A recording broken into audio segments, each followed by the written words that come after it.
तो चलिए स्टार्ट करते हैं वीडियो को। ये आपके सामने क्वेश्चन है, ये आपके सामने स्क्रीन पर विजिबल होगा, आराम से देख सकते हो। Enter the following transactions in the journal of CR Ram and sons.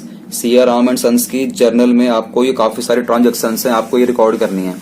ये आपके सामने 30 तक आपको ट्रांजैक्शन दे रखी है, आपको सारी की सारी आपको रिकॉर्ड करनी है। तो चलिए हम लोग स्टार्ट कर लेते हैं फर्स्ट वाली ट्रांजैक्शन से, जो कि कह रहा है CR Ram and sons started business with cash ₹50,000।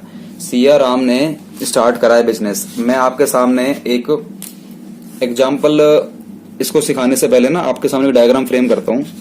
मान लीजिए आपके सामने ये एक फर्म है, ये आपका एक बिजनेस है और ये बिजनेस का मालिक है, ये बिजनेस का मालिक है।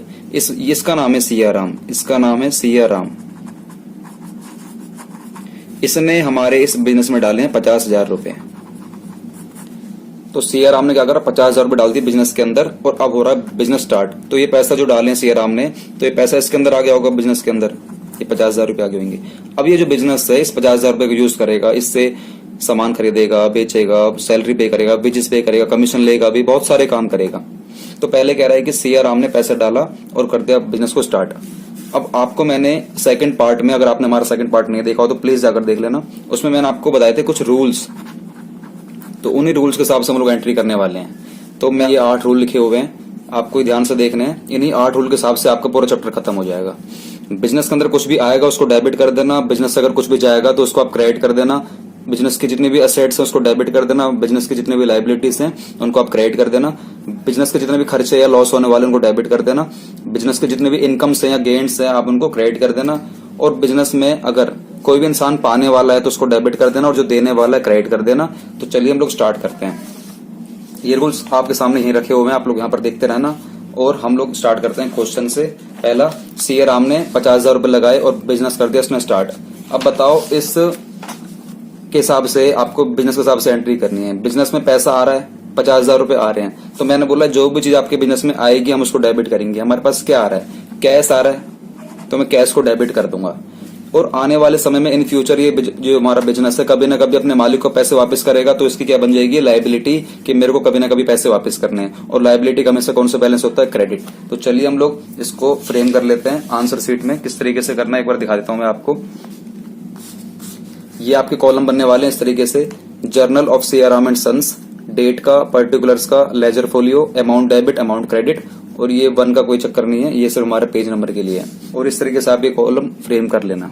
तो चलिए हम लोग आंसर लिखते हैं। हमारा जो क्वेश्चन है ये आप यहाँ पर देख सकते हो, ये हमारा क्वेश्चन है 2020 का क्वेश्चन और 1 अप्रैल को हमारा स्टार्ट हो रहा है। तो आपको सबसे पहले क्या लिखना पड़ेगा, यहाँ पर 2020 आपको सिर्फ ये एक ही बार लिखना, उसके बार बार आपको नहीं लिखना है। और क्वेश्चन हमारे 1 अप्रैल को, तो आप 1 अप्रैल को आप करने वाले हो एंट्री। तो हमारे पास पैसा आ रहा है बिजनेस के अंदर, तो आप क्या बोल दोगे, कैश अकाउंट डेबिट।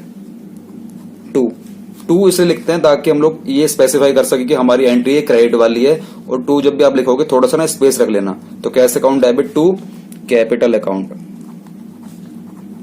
ठीक है। कैपिटल अकाउंट आगे ना CR डॉट क्रेडिट लिखना जरूरी नहीं है, क्योंकि 2 की पहचान, 2 का मतलब यही होता है कि हम लोगों ने एंट्री क्रेडिट करी हुई है, पैसा आया कैश इसलिए डेबिट करा है, और कैपिटल हम लोगों ने क्रेडिट इसलिए करा क्योंकि हमारी लायबिलिटी बन गई है। कितने रुपए से, 50,000 रुपए से, ठीक है। उसके बाद आपको करना क्या होता है, यहाँ पर आपको नरेशन लिखनी होती है एक, यहाँ पर आपको एक नरेशन लिखनी होती है, इसको हम लोग नरेशन बोलते हैं। यहाँ पर आपको सिंपल अपने हिसाब से आप कुछ भी लिख सकते हो, स्टार्ट लेकिन करना बीइंग से। किससे करोगे आप, बीइंग से। Being business started with cash, आपने पैसा लगाकर बिजनेस को करा स्टार्ट। इसको नरेशन बोलते हैं। नरेशन कुछ नहीं होता, एक सिंपल एक लैंग्वेज होती है जो कि एक आम आदमी को समझाने के लिए होती है। तो चलिए हम लोग सेकंड ट्रांजैक्शन पर आ जाते हैं। सेकंड ट्रांजैक्शन बोल रही है परचेज्ड गुड्स फॉर कैश। आपने नगद माल खरीदा 20,000 रुपए का, आपने नगद माल खरीदा 20,000 रुपए का। तो बताइए क्या हो रहा है बिजनेस में। अब बिजनेस के हिसाब से एंट्री करनी है। इस बिजनेस ने 20,000 रुपए का नगद माल खरीदा है, तो क्या हुआ होगा, इसके पास कहीं ना कहीं से माल आया होगा, इसके पास कहीं ना कहीं से जो माल है मतलब गुड्स है, मतलब गुड्स है वो कहीं ना कहीं से आया होगा, और इसके पास से क्या गया होगा, कैश गया होगा, इसके पास से कैश गया होगा। तो मैंने बोला है बिजनेस के अंदर जो भी चीज आएगी, बिजनेस के अंदर कुछ भी आ जाए हम उसको डेबिट करेंगे, और बिजनेस से कुछ भी आपसे कुछ भी चले जाए मतलब जाएगी जो उसको क्रेडिट करेंगे। आपसे कैश जा रहा है तो कैश को क्रेडिट कर देना, और माल आ रहा है तो गुड्स को डेबिट कर देना। तो बस करते हैं। एंट्री है हमारी ये 2 अप्रैल की, तो आप 2 अप्रैल को बोल देना गुड्स अकाउंट डेबिट, क्योंकि आपके पास गुड्स आया तो आप बोल दोगे गुड्स अकाउंट डेबिट टू, आपसे क्या गया, पैसा गया, तो टू कैश अकाउंट, क्योंकि पैसा गया इसलिए क्रेडिट और जो आया उसको डेबिट। कितने रुपए का हम लोगों ने माल खरीदा है, ये 20,000 रुपए को, तो आप लिख देना यहाँ पर 20,000। ठीक है। अब आपको ना यहाँ पर गुड्स नहीं लिख सकते, कुछ ना वजह होती है। आपने गुड्स खरीदा, ठीक है, आप गुड्स अकाउंट डेबिट ही करोगे, लेकिन आपको ना यहाँ पर गुड्स नहीं लिखना, आप ये गुड्स यहाँ पर नहीं लिख सकते हो।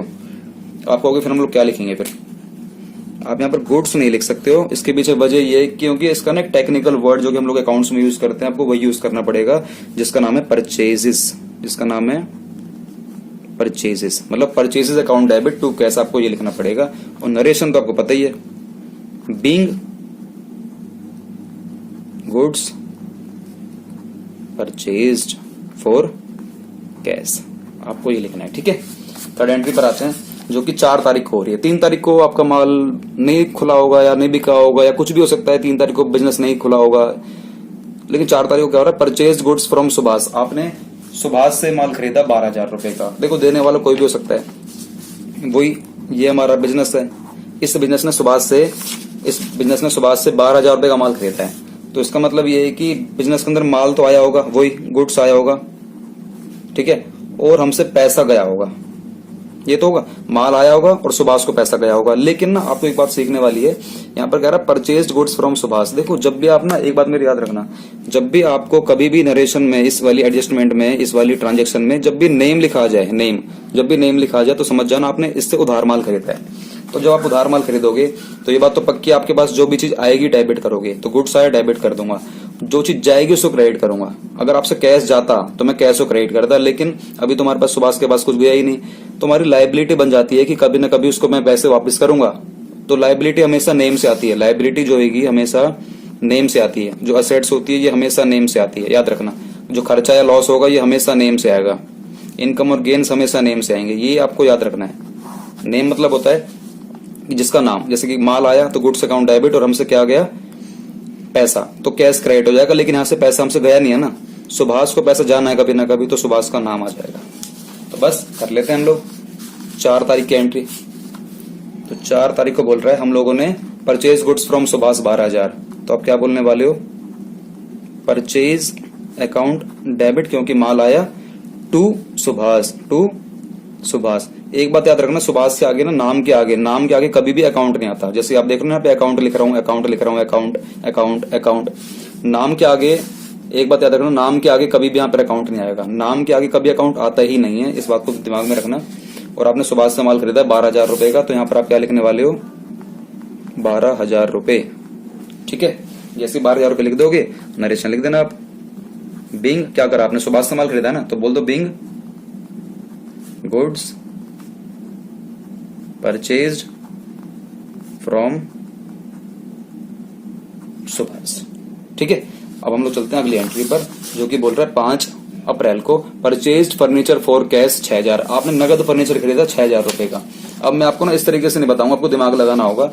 आपने 6,000 रुपए का नगद फर्नीचर खरीदा है, तो क्या आया क्या गया, फर्नीचर आया और क्या गया, हमसे पैसा गया। बस फर्नीचर आया तो फर्नीचर डेबिट कर देना, पैसा गया तो पैसा क्रेडिट कर देना, मतलब कैश क्रेडिट कर देना। तो furniture account debit to cash account. तो आप क्या बोलने वाले हो, 5 अप्रैल को क्या बोलने वाले हो, आपने फर्नीचर खरीदा नगद, तो आप बोलने वाले हो 5 अप्रैल को furniture account debit to cash account, क्योंकि फर्नीचर आया इसलिए डेबिट, कैश गया इसलिए क्रेडिट। कितने का फर्नीचर खरीदा आपने, 6,000 रुपए का, तो आप बोल देना 6,000 रुपए।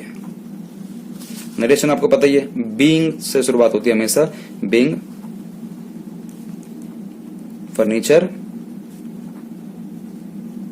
परचेज। ठीक है, उसके बाद चलते हैं, उसके बाद बोल रहा है ये 7 अप्रैल को, मतलब 6 तारीख को कुछ नहीं हुआ, 7 तारीख को दोबारा से कुछ हुआ है। सोल्ड गुड्स फॉर कैश, आपने नगद माल बेचा है 13,000 रुपए का। तो बताओ क्या होगा, आपने 13,000 रुपए का नगद माल बेचा है, तो इसमें क्या होगा, ध्यान से देखो, आपने 13,000 रुपए का नगद माल बेचा है, तो नगद माल बेचा तो कुछ तो आएगा, ये बात तो पक्की, पैसा आएगा। पैसा आएगा तो कैश को आप डेबिट कर देना और आपसे जो चीज जाएगी उसको क्रेडिट कर देना। क्या आ गया आपसे आपका माल गया। अच्छा, जब आपके पास माल आया था तो आपने गुड्स को डेबिट करा था, अब आपसे माल जाएगा तो आपको गुड्स को क्रेडिट करना पड़ेगा। तो देख लेते हैं एक बार। तो 7 अप्रैल को बोल रहा है मैंने माल बेचा नगद 13,000 रुपए का, मैंने 13,000 रुपए का नगद माल बेचा है। तो आप बोलोगे कैश अकाउंट डेबिट, क्योंकि पैसा आया, कैश अकाउंट डेबिट टू, देखो यहां पर वैसे आप लिखते गुड्स, क्या लिखते टू गुड्स, क्योंकि आपसे गुड्स गए और पैसा आया, कितने रुपए का गया 13,000 रुपए का, 13,000 रुपए का पैसा आया और हमसे माल गया, गुड्स गया। लेकिन आपने यहाँ गुड्स मत लिखो। देखो, जो आपने गुड्स परचेज करे थे तो मैंने गुड्स को डेबिट नहीं करा था, परचेज डेबिट करा था। इसी तरीके से जब आपसे गुड्स जा रहे हैं तो गुड्स को क्रेडिट मत करो, आप पता क्या करो, आप सेल्स को क्रेडिट कर दो। आप इसकी जगह क्या लिख दोगे, आप इसकी जगह लिख दोगे सेल्स अकाउंट। क्लियर। चलिए उसके बाद आगे चलते हैं। उसके बाद कह रहा है 9 अप्रैल को सोल्ड गुड्स टू महेश। अब देखो नाम आ गया, मैंने महेश को बेचा, इसका मतलब नाम आ गया ना, तो उधार माल बेचा है। मैंने महेश को उधार माल बेचा 15,000 रुपए का, महेश को उधार माल बेचा 15,000 रुपए का। तो देखो महेश पाने वाला है, मैंने बोला पाने वाला डेबिट होगा। देखो इस वाले केस में पाने वाला कौन है, महेश, तो मैं महेश को डेबिट करूंगा। 9 अप्रैल को मैंने महेश को माल बेचा, तो महेश अकाउंट नहीं आएगा, क्योंकि मैंने आपसे बोला नाम गया कभी अकाउंट नहीं आता। तो महेश डेबिट टू, आपने माल बेचा है ना, तो टू सेल्स अकाउंट। महेश को आपने कितने का माल बेचा है, आपने महेश को 15,000 रुपए का माल बेचा, तो आप यहां लिख देना 15,000 रुपए। ठीक है, नरेशन पता ही है आपको। अच्छा, नरेशन ऊपर वाले में रह गई है, लिख देते हैं बीइंग गुड्स सोल्ड, बस ये लिख दो, बीइंग गुड्स सोल्ड, आपने माल बेचा है। और यहां पर आपने महेश को उधार माल बेचा है, तो आप लिख दो being goods sold to Mahesh. ठीक है, उसके बाद हमारा पेज खत्म हो गया। तो जब पेज खत्म हो जाता है ना, तो उसके पता है क्लोजिंग कैसे करते हैं, आपको बता देता हूं। जैसे आपका पेज खत्म होगा ना, आपको यहाँ पर कुछ लिखना होता है। वो लिखते क्या है, आपको मैं ब्लू पेन से लिख के दिखाता हूँ, ब्लू कलर से लिख के दिखाता हूँ। यहाँ पर आपको लिखना पड़ेगा कैरिड फॉरवर्ड। क्या लिखना पड़ेगा, CARRIED फॉरवर्ड। कैरिड फॉरवर्ड को हम लोग शॉर्ट में C/FB बोल सकते हैं। और यहाँ पर आपका टोटल आ जाएगा, टोटल मैं आपको लिख देता हूँ। तो इन सभी का टोटल आप लोग यहाँ पर लिख देना। तो इसका टोटल आ रहा है आपका 1,16,000 रुपए। आप इसका टोटल करके देख लेना, 1,16,000 रुपए ही आएगा। ठीक है, उसके बाद जैसे ही आप अगले पेज पर जाओगे, क्योंकि आपका ये वाला पेज तो भर चुका है आपका, क्योंकि आपका ये वाला जो पेज है ये तो आपको पूरा भर चुका है। तो आपको जैसे अगले पेज पर जाना होता है ना, तो जाने के लिए आप इस तरीके से कॉलम बना लेना। ठीक है, इस तरीके से आप कॉलम बना लेना। और जैसे आप सेकंड पेज पर आओगे, तो जो आपने यहाँ पर अमाउंट क्लोज करा है कैरिड फॉरवर्ड C/F, सो 1,16,000 रुपए, तो आपको ना इस वाले अमाउंट को यहाँ पर लेकर आना, नेक्स्ट पेज पर लेकर आना होता है। तो यहाँ पर जैसे आप लेकर आओगे, तो यहाँ पर आपको एक चीज लिखनी होगी, ब्रॉड फॉरवर्ड। क्या, BROUGHT फॉरवर्ड, ब्रॉड फॉरवर्ड मतलब B/F लिख देना। और जो अमाउंट था यहाँ पर आपका क्लोजिंग में 1,16,000 रुपए, सेम अमाउंट यहाँ पर आ जाएगा 1,16,000 रुपए, 1,16,000 रुपए। क्या बात समझ में आ गई आपको यहाँ तक? तो चलिए इसके बाद थोड़ा सा आगे और चल लेते हैं। जैसे ही आप आगे जाओगे तो आपको, अभी हम लोगों ने यहाँ पर क्लोजिंग करी थी 9 अप्रैल को एंट्री, तो 9 अप्रैल के बाद चलते हैं हम लोग यहाँ पर 10 अप्रैल को। यहाँ पर बोल रहा है 10 अप्रैल को बोल रहा है, मैं थोड़ा सा जूम कर देता हूँ। हाँ, 10 अप्रैल को बोल रहा है पेड कैश टू सुभाष 8,000 रुपए। मैंने सुभाष को 8,000 रुपए दिए। अब देखो सुभाष को 8,000 रुपए दिए, तो एक रूल्स उठा लेते हैं, ये हमारे रूल्स हैं। मैंने सुभाष को 8,000 रुपए दिए, तो पाने वाला कौन है, सुभाष, तो सुभाष को पहले डेबिट करो। कब एंट्री बन रही है ये, 10/4 को, 10/4 को आपने सुभाष को पेमेंट करी है ना, तो सुभाष, अच्छा नाम क्या अकाउंट नहीं आएगा, ठीक है ना, तो सुभाष को डेबिट कर दो। टू, हमसे क्या गया, हमसे जो भी चीज जाएगी क्रेडिट करेंगे, हमसे क्या गया, पैसा गया, तो टू कैश अकाउंट, क्योंकि हमसे पैसा गया। कितने रुपए गए सुभाष को, 8,000 रुपए, तो 8,000 रुपए, 8,000 रुपए। यहाँ पर नरेशन लिख देना, बीइंग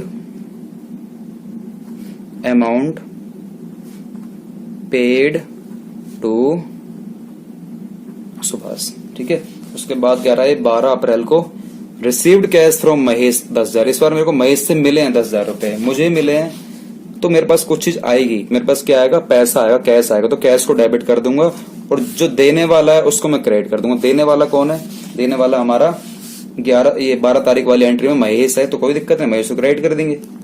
तो 12/4 को हम पर क्या आ रहा है, हमारे हिसाब से सोचो, हमारे हिसाब से महेश ने हमें पैसे दिए तो हमें तो पैसा मिला है ना, तो कैश को डेबिट कर दो, कैश अकाउंट डेबिट टू देने वाले को क्रेडिट कर दो। देने वाले का नाम आ जाएगा महेश अकाउंट, अकाउंट नहीं आएगा, नाम के आगे कोई दिक्कत नहीं। 12/4 को हम लोग डाल देंगे 10,000 रुपए, 10,000 रुपए। और नरेशन आपको पता ही है, being cash received from Mahesh, being cash received from Mahesh. ठीक है, उसके बाद चलते हैं, अगला कह रहा है 16/4 को purchase goods from Ravi for cash 7500 रुपए। आपने रवि से नगद माल खरीदा तो आपके पास माल आया, पैसा गया, कोई दिक्कत नहीं। 16/4 को माल आया मतलब परचेज अकाउंट डेबिट, मतलब परचेज अकाउंट डेबिट टू हमसे पैसा गया क्योंकि नगद माल खरीदा है, टू कैश अकाउंट। अब आप कहोगे सर इसमें तो नाम आ रहा है, नाम आ रहा तो क्या हो गया, फॉर कैश भी तो कह रहा है ना, आपने नगद माल खरीदा है, कोई दिक्कत नहीं। Purchase account debit to cash account.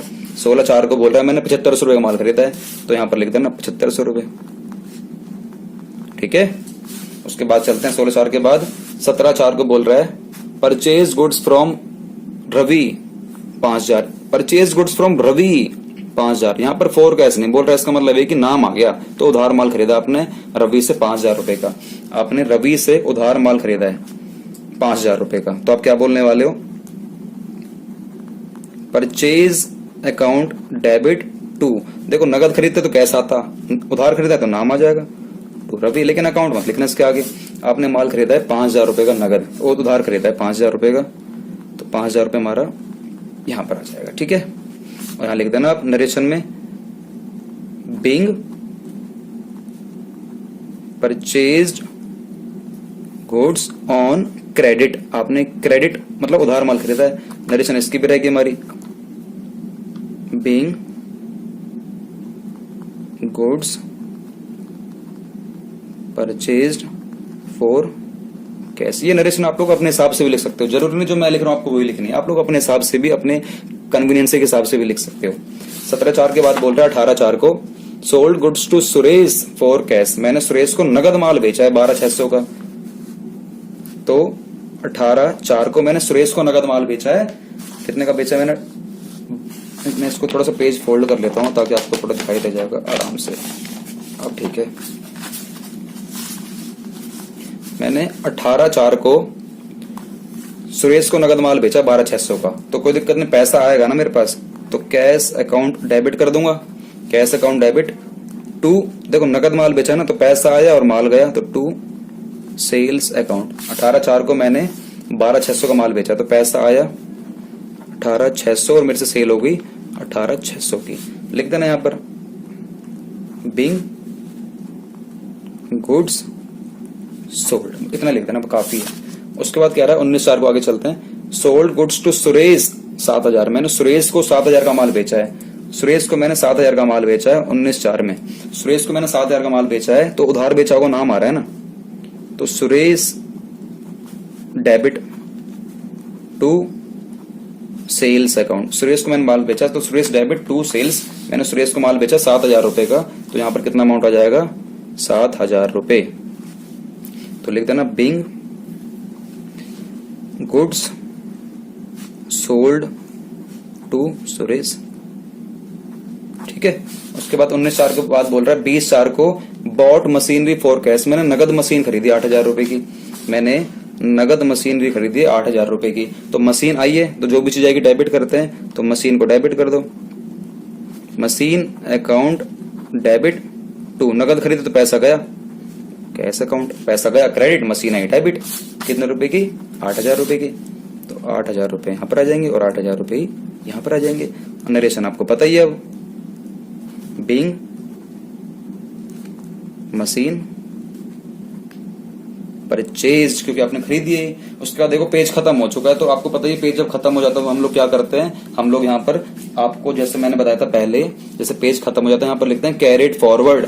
तो यहाँ पर भी आपको दोबारा से क्या लिखना पड़ेगा, कैरिड फॉरवर्ड। जब तक पेज खत्म होता रहेगा तब तक मैं लिखता रहूंगा कैरिड फॉरवर्ड और लिख देना C/F। अब जो टोटल करने वाले हो ना, ये बात मेरी याद रखना आप, कि जो आपका पहला अमाउंट हो ना 1,16,000, उसके बाद जितने भी अमाउंट ये हैं, ये सारे टोटल इकट्ठे करने पड़ेंगे, सारे के सारे। तो मैं टोटल लिख देता हूं यहाँ पर। अब तो मैंने टोटल कर लिया है, इसका आ रहा है 1,80,100, 1,80,100, 1,80,100। अब ऐसे आपको क्या करना पड़ेगा, अगले वाले पेज पर जाना पड़ेगा। तो जैसे आप अगले पेज पर जाओगे, देखो मैंने तो रेडी कर रखा पहले, आप लोग रेडी कर लेना अपना अपना।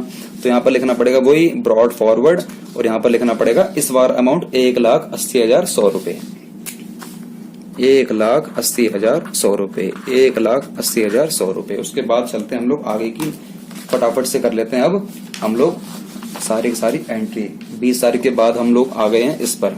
20 के बाद कह रहा है ये 24 को, डायरेक्ट 24/4 को बोल रहा है, ये क्या बोल रहा है, withdraw cash from office for personal use. मैंने अपने बिजनेस से, ऑफिस मतलब बिजनेस से मैंने कुछ पैसा बाहर निकाल लिया। विड्रॉ मतलब निकाल लेना, बाहर निकाल लिया घर के यूज के लिए, पर्सनल यूज के लिए। मैंने आपको पहले बता रखा है, जब भी हम भी कोई चीज अपने बिजनेस से अपने घर के यूज के लिए विड्रॉ करते हैं, अपने पर्सनल यूज मतलब कुछ भी घर के यूज के लिए, आप अपने बिजनेस से कुछ भी बाहर निकालो, कुछ भी, तो उसे हम लोग ड्राइंग बोलते हैं। और ड्राइंग का हमेशा डेबिट बैलेंस होता है, आप लोग हमेशा दिमाग में रखना, ड्राइंग का हमेशा डेबिट बैलेंस होगा। ड्राइंग ऑलवेज डेबिट, ड्राइंग को आपको हमेशा डेबिट करना है, इस बात को दिमाग में रखना। तो चलिए हम लोग एंट्री कर लेते हैं।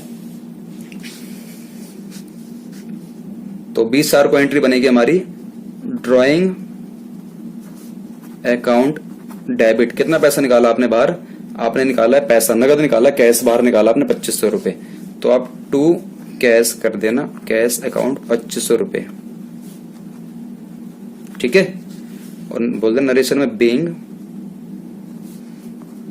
Cash withdraw, being cash withdraw. उसके बाद 27 तारीख को क्या हो रहा है देख लेते हैं। 27 को बोल रहा है पेड रेंट 400, मैंने रेंट पे करा 400 रुपए का। अब देखो रूल्स पे आ जाते हैं, एक बार मैंने 400 रुपए का रेंट पे करा है। मैंने बोला जितने भी खर्चे या लॉस होंगे ना उसको डेबिट करते हैं, उसके नेम से, जितने भी इनकम होंगी उसको क्रेडिट कर देंगे उसके नेम से। तो बताओ रेंट पे करो तो मेरा खर्चा ही तो है, तो उसको डेबिट कर देंगे उसके नेम से। नेम मतलब होता है उसका नाम आएगा। मैंने रेंट पे करा 400 रुपए, तो आप बोलोगे रेंट अकाउंट डेबिट, क्योंकि खर्चा इसलिए मैंने डेबिट कर दिया। और टू, अपने रेंट कैसे पे करा, अगर नगद दिया है तो कैश अकाउंट कर दो, बैंक से दिया है तो टू बैंक कर दो, बस इतना ही करना होता है। रेंट आपने 400 रुपए पे करें तो 400 रुपए हमारा यहाँ पर आ जाएगा। नरेशन आपको पता ही है, बीइंग रेंट पेड, बस ये लिख देना।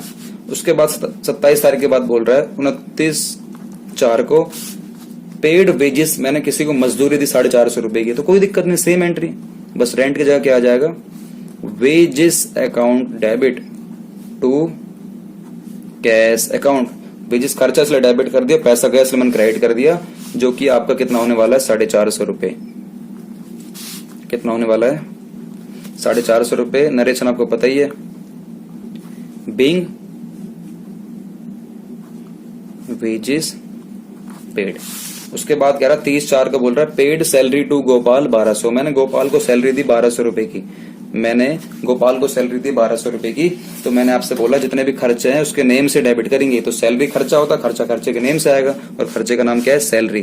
तो आप क्या बोलने वाले हो, सैलरीज अकाउंट डेबिट टू, कैसे दिए, कैश या बैंक से, चलो कैश मान लेते हैं। कैश दिया आपने सैलरी 30/4 को, कितने की दी गोपाल को, 1200 रुपए की दी है, तो 1200 को डेबिट कर दूंगा।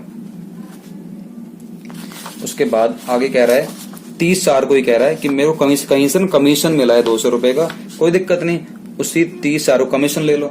लेकिन जब आपके पास कहीं से कमीशन आएगा, कहीं से कमीशन आएगा तो डेबिट करना पड़ेगा। तो कमीशन कैसे आ रहा है, नगद आ रहा मान लो, तो cash account debit to to to to income, income income credit होगी उसके नेम से, और इनकम का नाम क्या, कमीशन, तो टू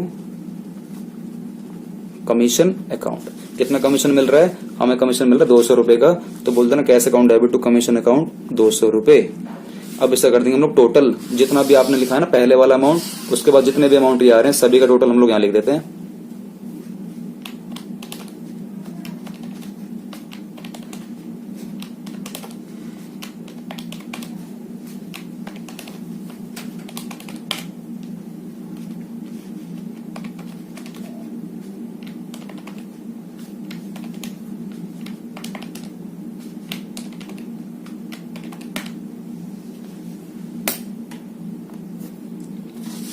तो इसका टोटल आ रहा है 184,850, 184,850।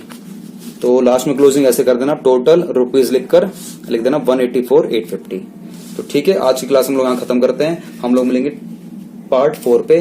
तो वीडियो कैसे लगी आप हमें कमेंट बॉक्स में बताएं, और अगर आपको हमारी वीडियो अच्छी लगी हो तो हमारी वीडियो को लाइक करें, शेयर करें और चैनल को सब्सक्राइब कर दें अगर आप लोगों ने अभी तक नहीं करा है तो, और बेल आइकन को जरूर क्लिक करना, क्योंकि अगर हमारे पास इन फ्यूचर अगर हम लोग कोई भी वीडियो अपलोड करते हैं तो आपके पास वो जरूर रहेगी। और कमेंट बॉक्स में जाओ, आपको ना एक पीडीएफ का लिंक दिया जाएगा और एक हमारे व्हाट्सएप ग्रुप का लिंक दिया जाएगा और टेलीग्राम का लिंक भी है। आप हमारे उस टेलीग्राम लिंक को ज्वाइन कर लेना, ताकि हम इन फ्यूचर हम उस पर बहुत सारी चीजें अपडेट करते रहते हैं। हमारी नेक्स्ट वीडियो कौन सी आएगी और आज की वीडियो का लिंक भी उस पर जाता है। और हम लोग आज जैसे आप लोगों ने इस वाली वीडियो में प्रैक्टिकल क्वेश्चन सीखे हैं, तो इसी का हम लोग एक ना प्रैक्टिकल शीट बनाकर आपको उस पर हम लोग पीडीएफ में अपलोड कर देंगे।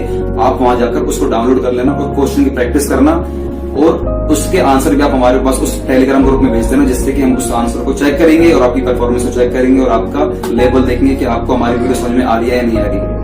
तो हम लोग मिलेंगे अगली वीडियो में, तब तक के लिए अपना ख्याल रखना। Bye bye.